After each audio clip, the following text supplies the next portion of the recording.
Derita seorang istri jadi pembantu mertua di rumahnya sendiri saat suaminya tahu hal tak terduga pun terjadi. Ternyata,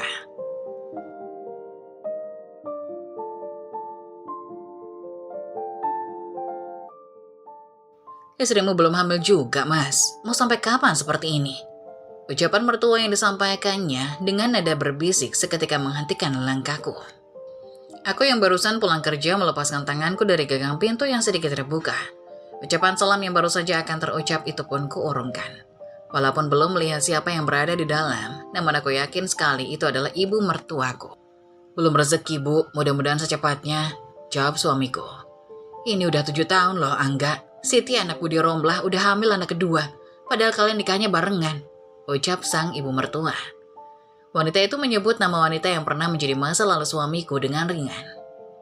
Memang benar, Mas Angga dan aku menikah tanpa berpacaran terlebih dahulu. Dia melamarku setelah ditinggal nikah oleh mantan pacarnya. Kami dijodohkan oleh salah satu teman kami saat kajian bersama. Ibu mertuaku memang pada awalnya menolak keinginan Mas Angga untuk menikahiku. Dia menginginkan calon menantu yang berasal dari daerah yang sama dengan mereka. Gadis desa yang merantau ke kota tanpa sanak saudara sudah pasti tidak termasuk dalam kriterianya. Sabar, Bu, semua ada rezekinya masing-masing. Insya Allah aku dan Tamara akan diberi kepercayaan di waktu yang tepat, jawab lelaki itu memberi tanggapan. Ibu sudah sangat sabar loh, Mas. 7 tahun ibu menunggu kalian memberikan cucu. Tapi sampai sekarang belum ada juga. Mau sampai kapan ibu disuruh menunggu begini? Jawab ibu mertua tak sabar. Kalau cuma nungguin rahim kosong, ngapain bertahan sampai 7 tahun? Buang-buang waktu saja. Aku yang mendengar dari luar ikut menarik nafas panjang. Begitulah ibu mertuaku. Setiap kali berkunjung ke rumah untuk menjenguk anak laki-lakinya, selalu saja kata itu yang diucapkan tanpa henti. Aku mengusap butiran air bening yang kini membasahi pelupuk mata, lalu menghela nafas dalam-dalam. Mereka tak tahu aku ikut mendengar. Seolah senyum terbit dari bibirku, seolah tak tahu isi percakapan mereka dari dalam. Assalamualaikum, Mas, aku pulang. Waalaikumsalam, Dek, jawab suamiku. Dia terburu-buru keluar saat mendengar suaraku. Ada ibu. Assalamualaikum, Bu. Udah lama datangnya. Aku menyapa ibu mertua dengan ramah dan juga mencium tangannya. Sudah dari tadi, jawabnya dingin. Walaupun demikian, dia tidak menolak saat aku bergerak menyelami telapak tangannya. Mas, tumben pulang cepat. Sekarang aku beralih ke arah suamiku. Ini masih pukul 1 siang, harusnya dia masih di kantor. Berbeda denganku yang bekerja sebagai guru di sekolah. Mas Angga bekerja di kantor yang jam kerjanya sampai pukul 4 sore. Tadi ibu telepon, Dek, minta dijemput di bandara. Ya sudah, akhirnya Mas izin pulang cepat saja, jawab lelaki itu sambil tertawa. Oh, ibu katanya mau nginep sini, Dek, kata Mas Angga. Boleh kan, Dek? Tanya Mas Angga. Aku mengangguk. Walaupun ibu tak ramah denganku, dia tetap wanita yang disayangi dan dihormati oleh Mas Angga. Ngapain kamu minta izin ke Tamara segala, Gak? Sejak kapan seorang ibu harus minta izin kalau mau tidur di rumah anaknya? Kata ibu mertuaku tak terima. Dia mendelik, tak senang mendengar putranya minta izin kepadaku. Lagian ini kan rumahmu. Kamu beli rumah ini dengan tabunganmu setelah kalian menikah. Jadi Tamara tidak berhak apapun tentang rumah ini, sambung ibu mertua. Rumah yang dibeli Mas Angga dengan tabungannya setelah kami menikah. Aku tidak ingat kalau suamiku punya tabungan. Aku melirik suamiku yang kini tertawa dengan gugup. Lelaki itu mengedipkan mata, meminta pengertian dariku. Aku hanya tersenyum tipis, kamu tidak bisa memulai keributan di hadapan mertuaku. Kalau begitu, aku bereskan kamar tamu dulu ya, Mas, biar ibu bisa cepat istirahat, ujarku mengalihkan pembicaraan. Ya sudah, Mas bantuin kamu ya, Dek, jawab suamiku. Dia berdiri dari tempat duduknya dan bersiap melangkah untuk membantuku. Dia baru saja selangkah saat tangannya ditarik oleh ibu mertua. Mau kemana kamu, Mas? Duduk di sini sama ibu, jika ibu mertuaku melarangnya. Cuma beresin kamar doang. Tamara bisa sendiri kali. Kamu di sini aja, ibu masih rindu. Sudah lama kita nggak bertemu kan? Lanjut ibu mertua. Maaf, Dek, kata Mas Angga merasa tak enak padaku. Oh ya, Ra, sekalian koper ibu bawa ke kamar. Nggak usah dibongkar, nanti ibu bisa bongkar sendiri, ujarnya memberi perintah. Wanita dengan helai rambut putih yang beberapa mengintip dari balik jilbabnya itu menunjuk koper berwarna coklat yang letaknya di samping kursi tamu. Gak usah minta Mas Angga yang bawa, kopernya pakai roda kok. Gak berat, lagi pula kamu kan belum hamil, jadi gak apa-apa keluar tenaga banyak. Sambungnya tetap melontarkan kalimat bernada menyebalkan itu. Mungkin saja kamu belum hamil itu karena malas gerak. Jangan-jangan kalau berdua saja kamu sering nyuruh-nyuruh Angga buat ngerjain pekerjaan rumahmu. ya kan? Dia menebak lagi dengan yakin. Makanya sulit hamil, suamimu itu adalah raja. Dia sudah kerja susah payah di kantor. Gak seharusnya di rumah masih diminta ngerjain pekerjaan wanita. Apa? Suami adalah raja? Apa ibu pikir cuma Mas Angga yang kerja di kantor seharian? Aku pergi pagi, pulang siang dengan wajah lelah. Ini panas-panasan, apa namanya?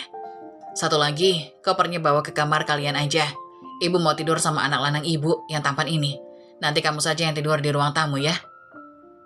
Kalimat itu membuatku seketika diam bagai batu. Ibu mau tidur sama Mas Angga? Aku mengernyitkan kening tak mengerti. Suamiku bukan anak kecil lagi, dia sudah menikah. Apa maksud ibu ingin tidur dengannya? Apa dia masih menganggap putranya anak kecil yang selalu harus dikeloni? Apa masalahnya, Ra? Ibu yang melahirkannya. Wajar saja kalau ibu ingin melepas rindu. Jawab wanita itu. Kamu juga rindu sama ibu kan, Gak? Dia memeluk lengan putranya dengan sikap posesif. Angga selalu minta tidur sama ibu setiap kali pulang. Masa sudah 7 tahun nikah kamu gak paham juga? Sambung wanita itu tanpa merasa bersalah. Mas, aku menatap suamiku yang kini tampak serba salah. Sudahlah dek, mungkin ibu rindu sama mas. Kita bisa tidur sama-sama dengan ibu beberapa hari ini. Toh ibu juga orang tua kamu kan? Lelaki itu bertutur kata lembut. Terlihat sekali tak mau menyakiti hati ibunya. Aku hanya bisa menarik nafas panjang. Tidur bersama ibu, aku menggeleng cepat. Bisa-bisa aku mual duluan membayangkan sikapnya yang memperlakukan putranya seperti bayi dewasa. Aku sudah pernah melihatnya dulu. Ya sudah, terserah kamu kalau gitu. Jawabku sekenanya. Tanpa tersenyum, aku menggeret koper milik ibu yang ternyata lumayan berat. Ibu sama Mas Angga tidur di kamar tamu saja. Aku tidak bisa tidur kalau tidak di ranjangku sendiri. Ucapku dengan datar sebelum melanjutkan langkah. Bukannya aku tak menyukai ibu mertua, bukan pula aku tak mau mendekatkan diri kepadanya. Semua itu sudah pernah kulakukan di 1 tahun awal pernikahan kami. Tapi hasilnya sia-sia. Ibu selalu memberi jarak. Tamara bicaranya kasar. Tamara tak paham tata krama keluarga kita. Tamara sama sekali tidak lemah lembut. Tamara tidak bisa mengerti ibu. Masakan Tamara tidak sesuai selera keluarga kita. Itu hanyalah sedikit dari sebagian besar keluhan yang kerap ibu tunjukkan kepadaku. Beruntungnya kami tinggal dan bekerja di kota yang berbeda dengannya. Hal itu membuat hubungan kami yang tidak hangat tak terlalu terlihat. Kami tak perlu sering bertemu dan bersitegang karena perbedaan yang terlalu besar. Saat tiba di kamar tamu, aku meletakkan koper milik ibu mertuaku di sini. Aku tak mau mengalah. Tak akan kubiarkan ranjang pernikahan kami diisi oleh ibu mertua dan Mas Angga. Kalau memang dia mau ngelonin putranya, silakan di kamar tamu saja. Aku yang sejak kecil sudah ditinggal oleh kedua orang tuaku, masih tak bisa mengerti bagaimana bisa ada orang tua yang masih ingin tidur dan bersama putranya yang sudah dewasa dan sudah menikah.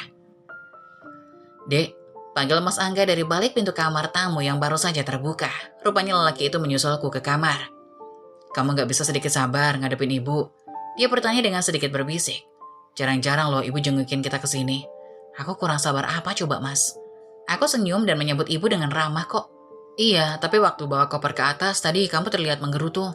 Ibu lihat loh, mas jadi gak enak sama ibu. Dikiranya kamu gak suka dia nginep di sini. Siapa bilang aku gak suka? Aku cuma aneh aja karena tiap ibu datang, ketemu mas, maunya tidur sama mas. Kamu bukan anak kecil lagi loh mas. Kamu udah punya istri, masa gak malu masih dikelonin sama ibu? Kamu cemburu sama ibu ya dek? Tanya Angga sambil tertawa kecil. Mas, anak sulung dan anak kesayangan ibu. Kamu tahu sendiri kalau mas cuma 2 bersaudara. Mas anak sulung dan anak kesayangan ibu. Kamu tahu sendiri kalau mas cuma 2 bersaudara. Wajar kalau ibu selalu ingin memanjakan mas. Aku gak cemburu ya mas, aku cuma aneh aja. Gak cuma sekali setiap kita mudik ke rumah mas pun, aku harus tidur sendiri di kamar ibu. Ibu kamu tuh aneh menurutku. Dek, Mas Angga meninggikan suaranya. Raut wajahnya mengeras, tanda tak suka. Dia paling tak senang setiap kali aku menyebut ibunya aneh. Susah mas jelasin sama kamu dek. Mama sama papa kamu sudah meninggal sejak kamu kecil. Mas bisa memaklumi kalau kamu gak ngerti ikatan antara ibu dan anak. Terlebih lagi, kita memang belum punya anak. Tapi mas tetap gak suka kamu bilang ibu seperti itu. Kata-katanya tegas. Ya sudah kalau mas anggap ibu benar. Aku juga sudah bilang terserah kan tadi. Mas boleh saja tidur sama ibu, tapi di kamar tamu, tidak di kamar kita. Untuk hal yang satu ini, aku tidak mau mengalah. Aku tidak suka jika ada orang lain masuk ke kamar kita. Itu adalah area pribadi yang menurutku tidak pantas untuk dilihat siapapun tanpa terkecuali. Oh iya mas, aku baru ingat. Tadi ibu bilang ini rumah kamu. Rumah yang mas beli pakai tabungan sendiri. Aku menatap suamiku untuk meminta penjelasan. Apa maksudnya itu? Itu dek, Mas Angga sedikit salah tingkah. Dia menggaruk kepalanya yang tidak gatal sambil celingukan. Mas bilang apa sama ibu? Emang ibu nggak tahu kalau rumah ini aku yang beli dari sebelum kita nikah? Tanyaku minta penjelasan. Jujur saja, waktu itu ibu mertuaku bilang aku tidak berkah atas apapun di rumah ini. Aku tidak menyukainya. Ini adalah rumahku, rumah yang kubeli dari tabungan dan kerja kerasku sejak menjadi guru di salah satu SMA di kota ini. Maaf, Dik, Mas bilang ke ibu kalau rumah ini Mas yang beli dari uang Mas sendiri. Jawabnya terbata. Waktu bujangan dulu Mas bilang ke ibu selalu nabung tiap gajian. Kamu tahu sendiri gajian Mas lumayan besar. Tadinya Mas mau jujur kalau ini rumah kamu, tapi waktu pertama kali kemari, ibu langsung kagum dan memuji hasil kerja keras Mas dalam mendapatkan rumah ini. Terang Mas Angga menjelaskan. Mas gak mau ibu kecewa kalau Mas jujur sebenarnya ini rumah kamu. Kamu gak masalah kan, Dek? Lelaki itu menyentuh tanganku dan menggenggamnya dengan lembut. Dia mengangkat wajahku dan mengusap kepalaku perlahan. Kalau kamu gak ikhlas, Mas akan jelasin ke ibu. Bukan gak ikhlas, Mas. Aku gak suka ibu yang terus mengira aku menumpang. Aku kerja keras buat membangun rumah ini. Iya, Mas ngerti sayang. Tapi ibu gak lama di sini. Mas minta tolong sama kamu sabar ngadepin ibu ya. Mas Angga membujuk. Matanya yang tajam, alis mata yang melengkung menatapku dengan penuh harap. Aku tak punya pilihan lain selain mengangguk. Kelembutan dan sikap penuh kasihannya selalu saja membuatku takluk. Aku sangat mencintainya. Cukup satu alasan untukku membuat pilihan untuk mengalah.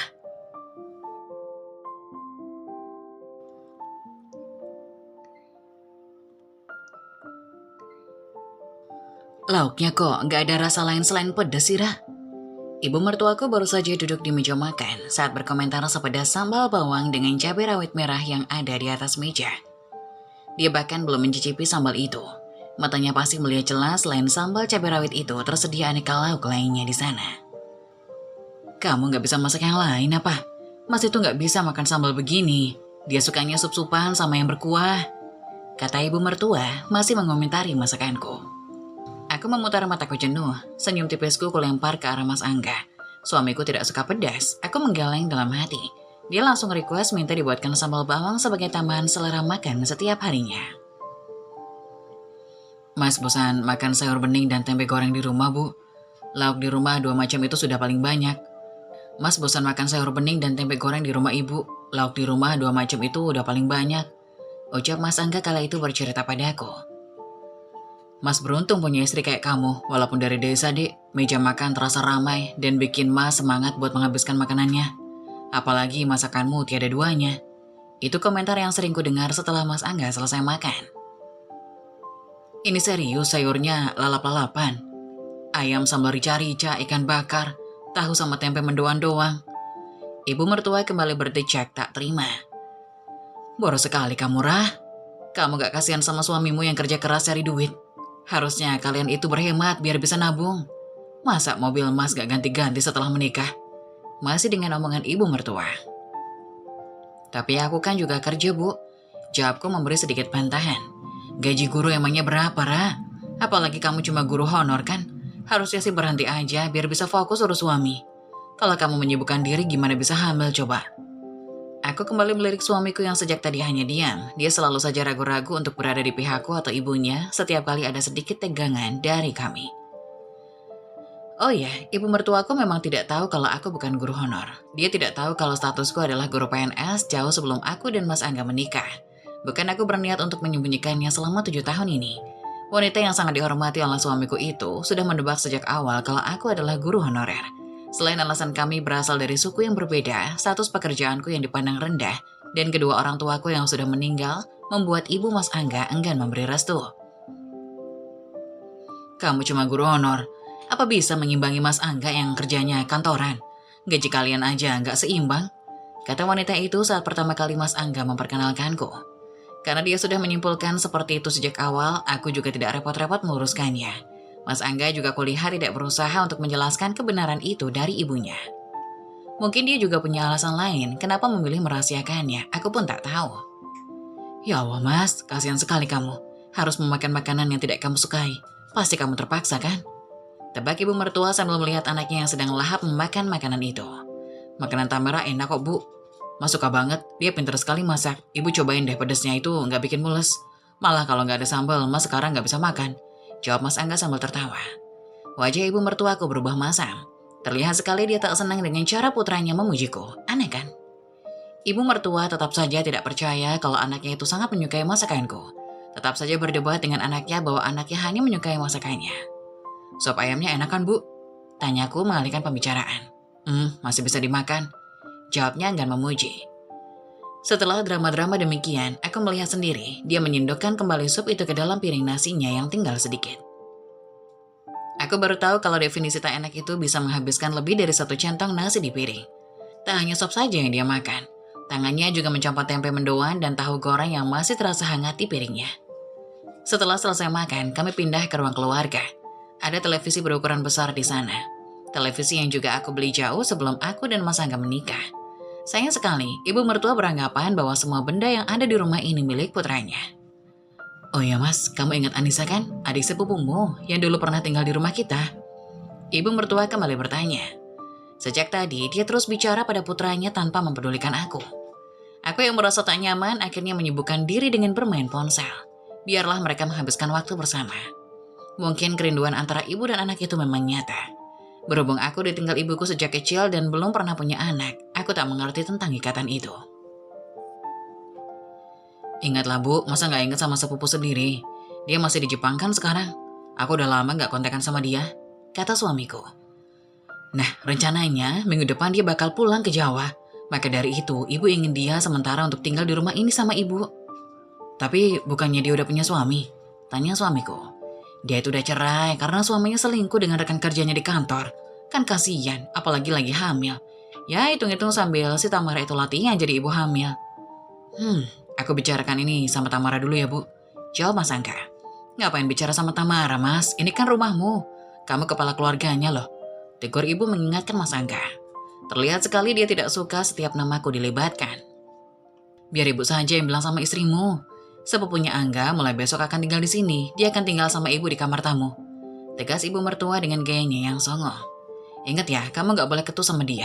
Anissa sama Angga itu sudah seperti saudara kandung. Jangan malu-maluin. Iya Bu. Mas setuju saja kalau Anissa tinggal di sini. Lagian kasihan juga, dia kan lagi hamil. Masa harus tinggal sendirian? Hitung-hitung biar Tamara punya teman di rumah. Jawab Mas Angga pada akhirnya. Aku mengerutkan alis. Mas Angga setuju sepupunya tinggal di rumah kami. Bukannya tadi dia bilang ingin bicarakan dulu denganku. Kenapa sekarang berubah pikiran? Oh ya, ibu juga sudah bilang sama Anissa, besok kamu yang akan jemput dia di bandara. Kamu bisa kan izin lagi? Kasihan kalau Anissa harus naik taksi ke sini. Ibu sudah ngasih alamat rumahmu sama dia. Oh iya Bu, bisa. Besok aku izin lagi sama atasanku. Setelah jemput Anissa, baru aku kembali ke kantor lagi. Jawab Mas Angga menanggapi. Gak boleh, aku gak setuju kalau sepupu Mas ikut tinggal di rumah kita. Jawabku. Karena ini tidak bisa dibiarkan. Bisa-bisanya suamiku menganggap diriku hanya patung. Dia langsung setuju pada permintaan ibunya. Padahal dia tahu bahwa aku tidak menyukainya. Apalagi ini kan rumahku. Kamu menolak? Apa kamu Tamara? Ibu gak minta persetujuan dari kamu ya? Jawab ibu. Dia tak suka saat aku angkat bicara. Mas Angga sama wanita itu bukan mahram Bu. Mana boleh mereka tinggal serumah? Aku memberi alasan penolakanku. Lebih baik bantu dia cari kontrakan aja Mas. Jangan tinggal di sini. Nah kan, ibu bilang juga apa? Istrimu ini posisinya berlebihan, Mas. Ibu geleng-geleng tak percaya. Bukan masalah posesif, tapi dalam agama pun tidak diperbolehkan kalau sepupu berlainan jenis tinggal di satu rumah. Terlalu banyak mudaratnya. Mas Angga kali ini terkejut saat mendengar ucapanku. Dek, kamu curiga sama Mas? Aku sangat bingung bagaimana caranya memberitahu Mas Angga kalau aku takut terjadi fitnah saat ada sepupunya yang tinggal di rumah ini. Apalagi jika ibu pulang nanti. Itu artinya hanya tinggal kami bertiga di rumah ini. Dulu, ibu mertua pernah memberitahu padaku bahwa jadi PNS itu tidak mudah, harus sangat pintar. Kalau enggak ya harus punya orang dalam. Kalau kamu gak punya salah satunya, seumur hidup pasti tetap jadi honorer. Kata ibu mertuaku saat itu. Aku masih menghargai Mas Angga yang meminta aku untuk menyembunyikan status pekerjaanku. Dia tidak mau kalau ibu tahu gajiku lebih besar daripada gajinya sebagai karyawan kantoran. Aku tersenyum tipis mengingat kalimat ibu yang meremehkan aku. Namun di saat yang bersamaan, dia juga meninggikan putranya. Mas Angga yang punya selera tinggi dan berkelas. Saat ini, mertuaku menerima kartu tanda pengenal yang baru saja aku sodorkan kepadanya. Mata tua itu memindai lekat-lekat tulisan yang ada di kartu tersebut. Raut wajahnya berubah-ubah. Campuran antara rasa terkejut dan syok yang datang secara bersamaan. Sekarang ibu tahu kan kalau aku udah PNS, aku diangkat di tahun pertama setelah lulus kuliah. Jelasku kepada ibu mertua. Mas, apa maksudnya ini? Kenapa di sini tertulis Tamara Setiawati, pekerjaannya pegawai negeri sipil? Tanya ibu dengan suara bergetar. Dia menatap putranya dengan pandangan menghujam dan dalam. Kamu bilang Tamara ini cuma honorer. Bu, sebenarnya Tamara belum lama diangkat, dia baru beberapa bulan ini jadi pegawai negeri. Jawab Mas Angga. Aku merasa aneh.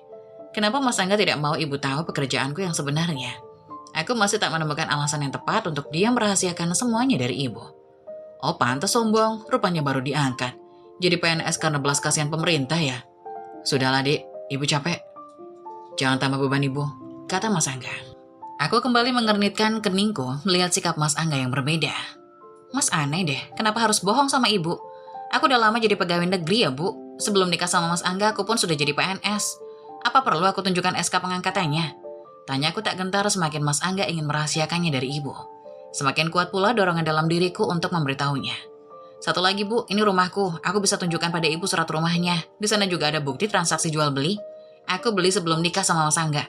Pantang bagiku diremehkan seperti ini. Angga, ada apa ini sebenarnya? Kamu bilang ini rumahmu. Ibu mengabaikan penjelasanku. Dia memilih untuk kembali bertanya pada anak lakinya. Gajimu besar, kau bilang selama ini beli rumah ini dari hasil tabungan pekerjamu, Angga. Kenapa Tamara bilang rumah ini dia yang beli? Ibu menuntut penjelasan dari Mas Angga. Lelaki itu terlihat gugup, dia memelototiku. Pandangan matanya terlihat sekali kalau dia marah, karena aku sudah memberitahu ibunya tentang semua kebenaran itu. Maafkan Angga, Bu, kata Mas Angga dengan suara lirih. Jadi benar, kamu bohong sama ibu. Maafkan Angga, Bu, Angga salah, kata Mas Angga sambil mengalirkan air mata dari matanya. Dia menangis terisak di bawah tatapan sang ibu. Aku yang ada di sana pun dibuat terkejut olehnya. Kenapa? Kenapa suamiku harus menangis saat semua kebohongannya terungkap? Apa salahnya memberitahu ibu kebenaran tentang pekerjaanku dan status kepemilikan rumah ini? Kasihan sekali anak lelakiku. Cetus ibu. Bukannya marah, dia malah memeluk Mas Angga erat-erat. Jemari tangannya yang keriput kini menepuk pundak Mas Angga dengan lembut. Dia menenangkan anak lelaki kesayangannya itu yang secara mengejutkan bertingkah seperti korban yang terluka.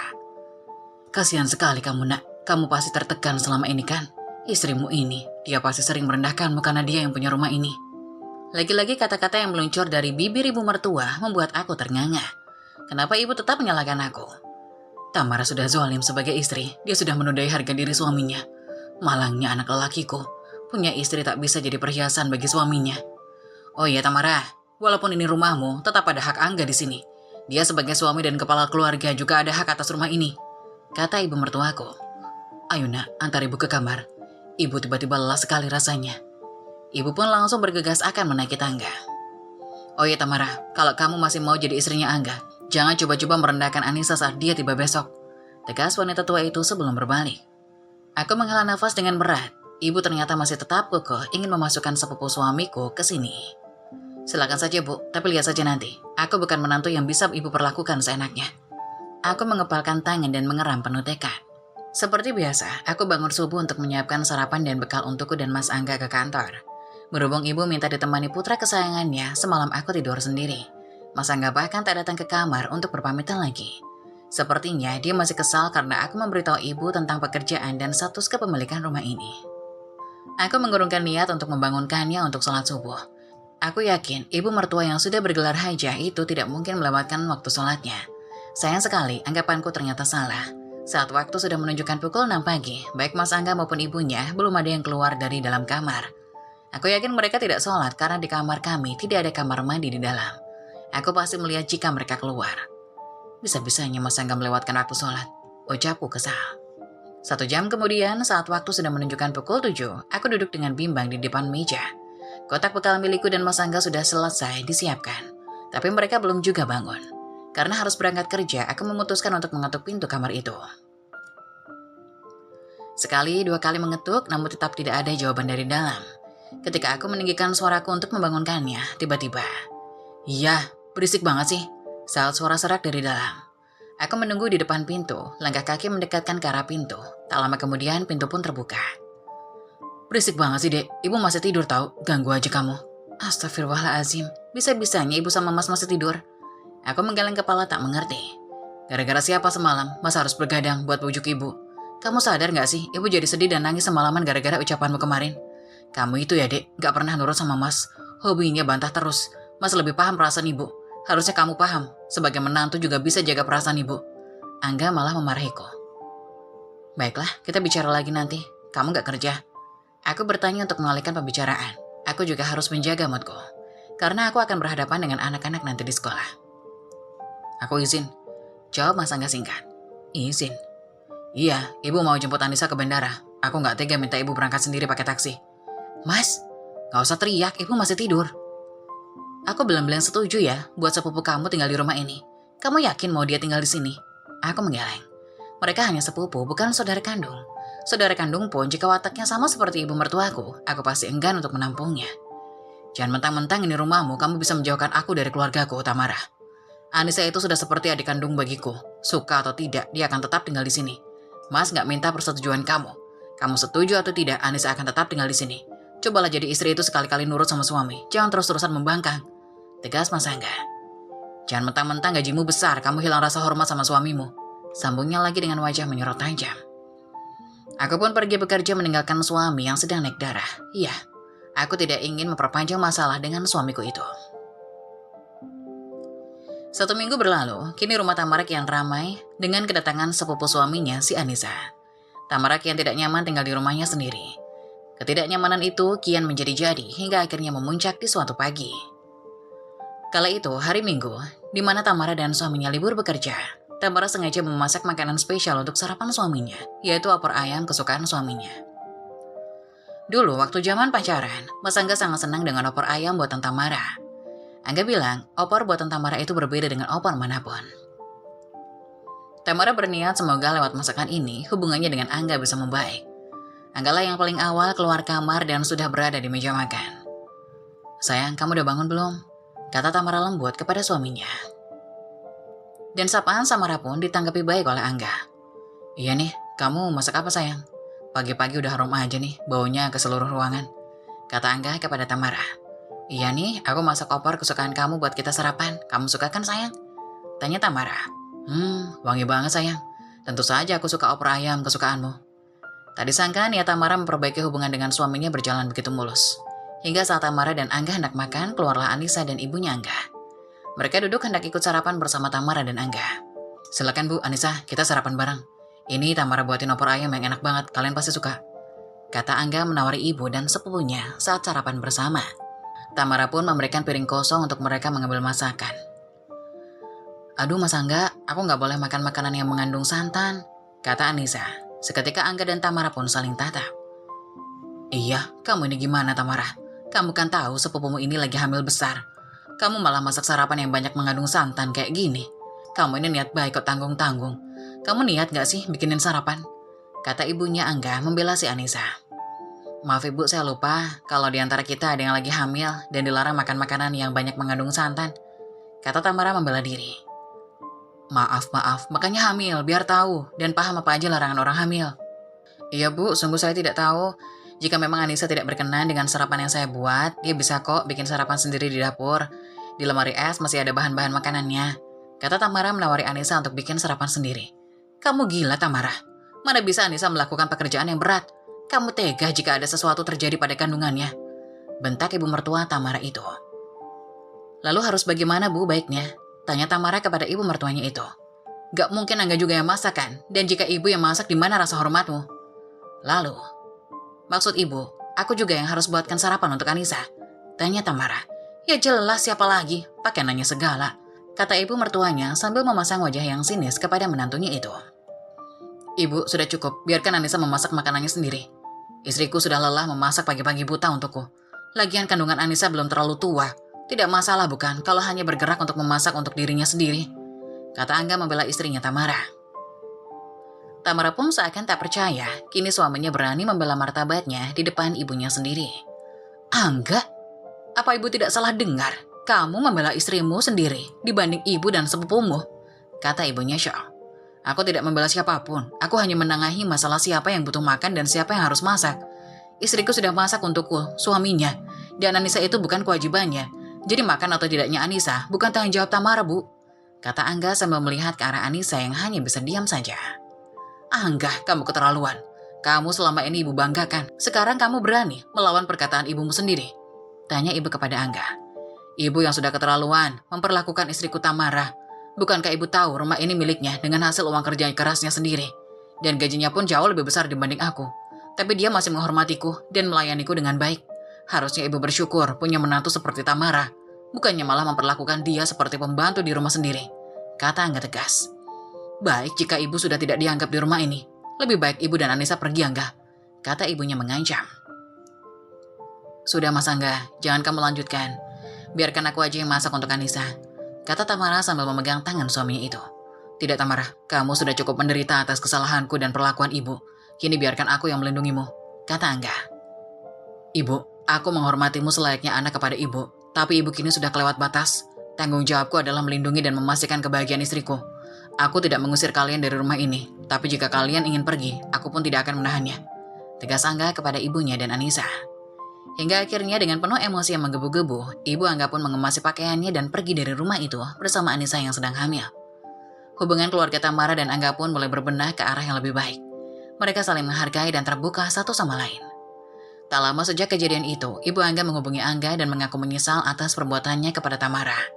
Ia merasa bersalah dan malu kepada menantunya itu. Tamara dan Angga pun sudah memaafkan dan melupakan kejadian yang telah lewat. Mereka juga menawari agar ibu dan Anissa tinggal lagi di rumah Tamara. Namun ibunya menolak.